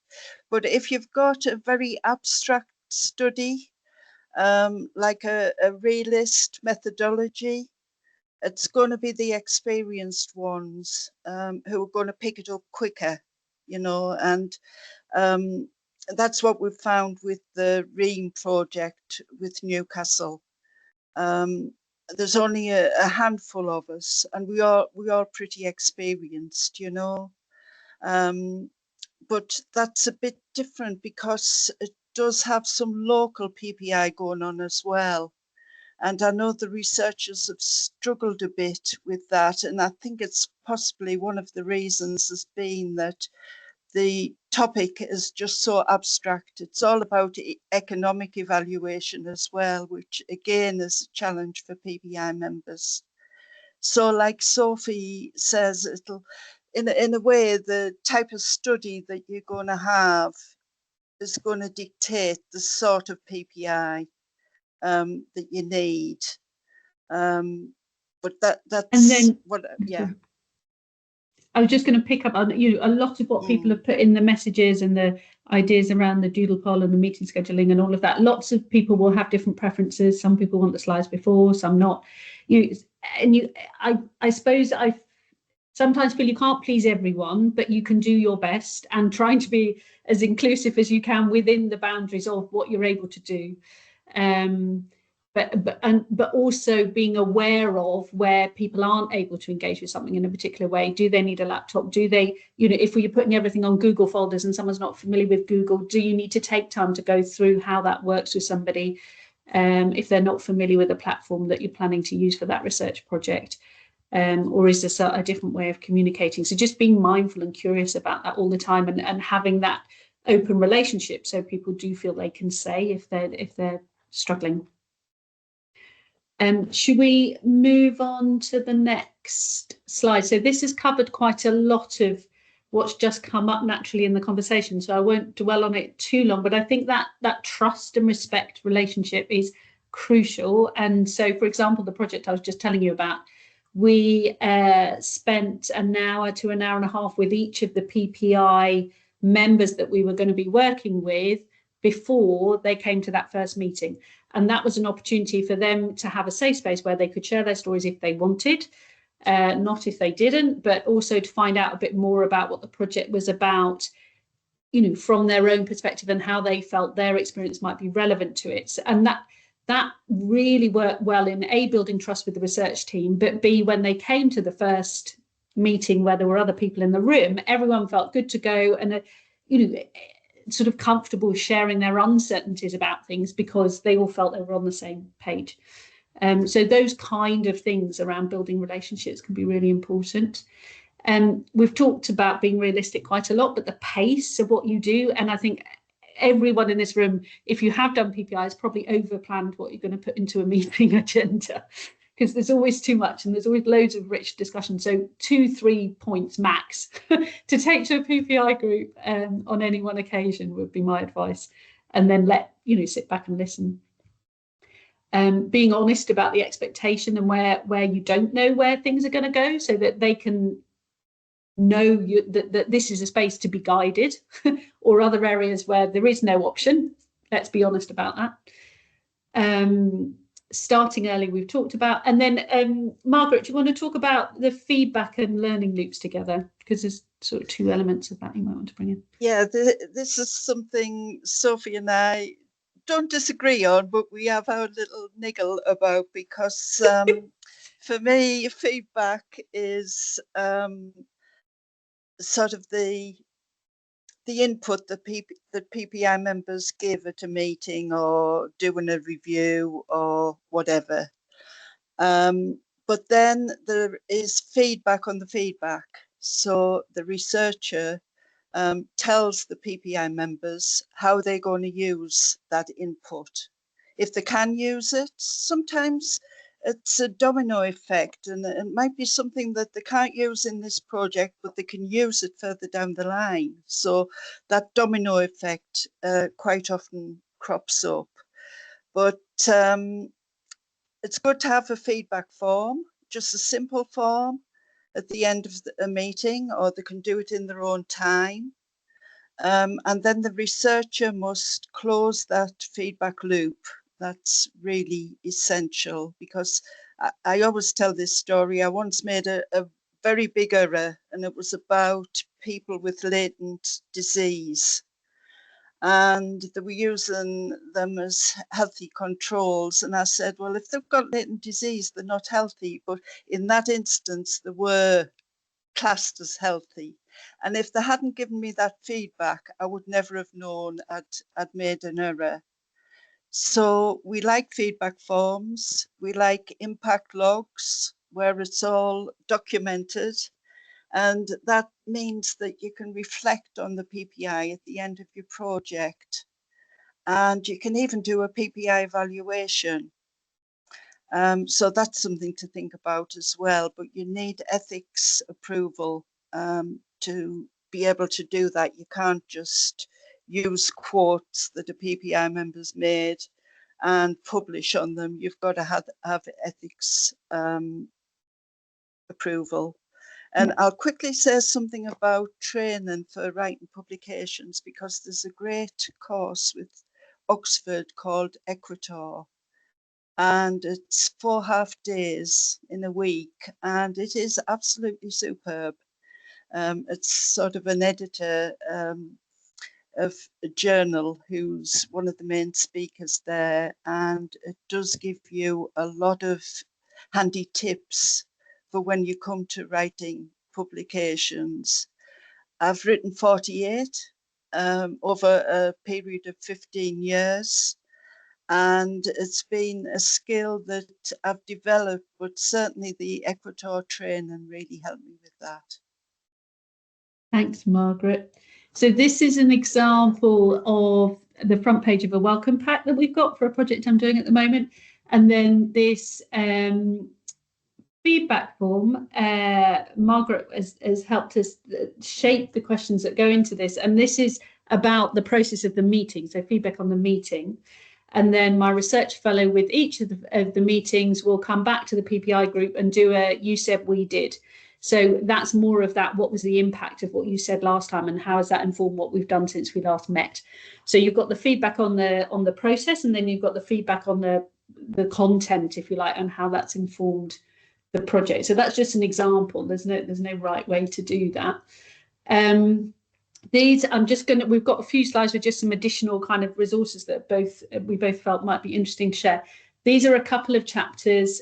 One is written by 2 PPI who are also both healthcare professionals, and they talk about the importance of not labeling or polarizing experiential knowledge and scientific knowledge to one or other person. We all have that mix, and recognizing that in ourselves as well is really important as part of the process, and being honest with our PPI colleagues, I think, as well. And they talk about that dilemma together, and being wheeled out to talk about the experiential knowledge and how burdensome that can be at times if you're not able to talk about the scientific at the same time. And then the other chapter is around building PPI into education and education research, if that's of interest. These are, Margaret, do you want to talk about the UK Standards for Public Involvement? Or? Yes, this is all NIHR, so you must say that you're going to use NIHR guidance with your PPI, and that'll get you a brownie point, definitely. So they're the kind of areas that you want to think about. Governance is a difficult one, I've got to say. I've only met a handful of PPI members who are really good at governance. It would be very difficult for me to get into that because it's a different area of PPI. But some PPI members are very good at that and very experienced at it. I mean, one thing about PPI is building the networks, and then you know somebody who can help you. So if I wanted to know about governance, I know exactly the guy who's an expert in that. So build those contacts. So the guidance, the remuneration is part of that guidance. So it's usually £25 per hour for a PPI member to attend meetings. Sometimes they throw in £5 for digital working as well. So that's the kind of budget. Whether you can then have a training budget as well, that's something else to look at. But you might have good in-house training wherever you work, and that you don't need to go outside. So that should keep costs down as well. And we also have GRIP 2 sort of guidelines, and that's for that. We have got a slide on that, and that's for writing up a PPI evaluation. So that's how you would start to do that. But I would say, that's something for later in your career, because a PPI evaluation can have a lot of work. It's a capacity issue of whether you've got the time and resource. But just keep it at the back of your mind that there is PPI evaluation. Yeah. Thank you. Just to go back to this one, this is just an example of thinking about PPI in relation to one method. I love realist, so I've written about the realist one, but just to make the point that different PPI approaches and working processes will work differently for different methods and different projects, which I think we've already discussed in part. This was just to highlight the group I mentioned earlier with Doyen, and if you're interested in coming to one of those groups, either get in contact with Doyen, myself, or the clinical incubator, and we can let you know when the next meeting is. And we're also developing a community of practice, if you like, of academics who are interested in it, and yourselves would be included in that. This is an example of the RSS scoring summary for lay summaries. I think this is tweaked and changed all the time, but it just gives you a flavour of the sorts of things that people are asking themselves when they're reading your ChatGPT generated. Always check. We were talking yesterday, weren't we, about how AI is you can spot it, Margaret, is changing how people write, for better or for worse. Yes, it's even creeping into plain English summaries. So some researchers are producing a summary using AI. You can't tell because it's just so formal, the text. But I think the idea is that they're going to get the PPI to have input into the lay summaries, but compare it with the AI version as well. So try and keep yourself up to date with AI. I know it's difficult. It's going to come at us very quickly, but it'll have its place. Definitely have its place. So yeah, it'll be like computers when they first were introduced, and now everybody's got a computer. So I would try and learn as much as you can about AI. Thank you. This one again is just a different set of guidance about writing your plain English summary. Again, it will vary on the project. We've talked about that. I've just got a couple of slides just before we finish, just to encourage you to think creatively about how you work with PPI, as well as some of the more formal areas of the research. This is a project we did a little while ago on paramedics and thinking about delegated home visits. And towards the end of the project, we applied for a little bit of additional money and got a bursary from our university theatre to put on a play. And then we live streamed it to the RCGP conference. And it was a theatre group that improvised. So we did co-develop the script with them based on the findings of our research. And then they improvise a number of different scenarios based on the suggestions from the audience. And that stimulates a discussion about what the impact of the research might be for different groups and populations and perspectives and so on. And then we were able to use the video in our teaching after that. So that's an example of something that was quite fun. This was a different project that we did where we were working with PPI really early in the process to set the research agenda before we'd even started planning a research project in particular. So we went to community groups. One was, so this relates back to the discussion earlier, one was a community group of Asian women. Another was a group of carers of people with dementia, and then another around mental health, and thinking with them, with an artist in the room, about what their priorities might be. And that was a different way of articulating that, particularly with people whose first language might not be English.